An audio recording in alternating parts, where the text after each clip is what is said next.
Mula sa ABS-CBN News Headquarters, Corina Sanchez, Julius Babaw, kasama ang mga patrol ng bayan, bantay ng mamamayan.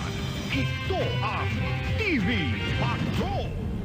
So, dinumog muli ang Taiwanese idol na si Jerry Yan sa ikalawang araw ng kanyang pagbisita sa Maynila.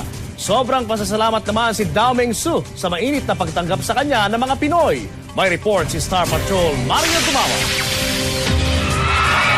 Pag-entra pa lang ni Jerry sa entablado ng La Pavilion sa Ross Boulevard, hiyawan na agad ang mga fans na dumagsa para sa media appearance ng aktor para sa bench. Kinontrata si Jerry ng 16 months sa halagang umano'y 14 million pesos.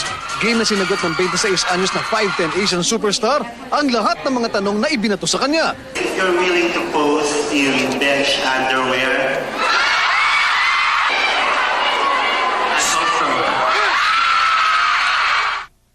Natuwa din si Jerry sa anyay pambihirang oportunidad na makilala si Ate Glo at mga special children sa Malacanang kahapon.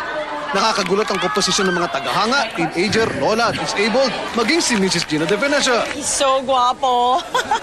Yes, I'm happy to see him. I'm ready to die! Dito na rin iginiit ni Jerry na buo pa rin ang samahan ng F4. Nagpasalamat din siya sa fenomenal na pagtangkilik ng mga Pinoy na matutunghayan muli sa Happy 50 TV concert.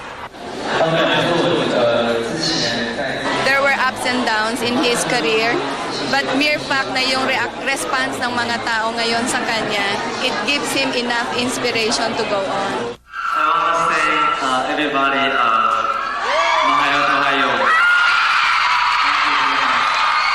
Makakaasa ang kanyang mga fans, hindi ito ang una tuling pagkakataong dudumugin si Dao Mingzi sa Pilipinas. Mario Dumawal, ABS-CBN News.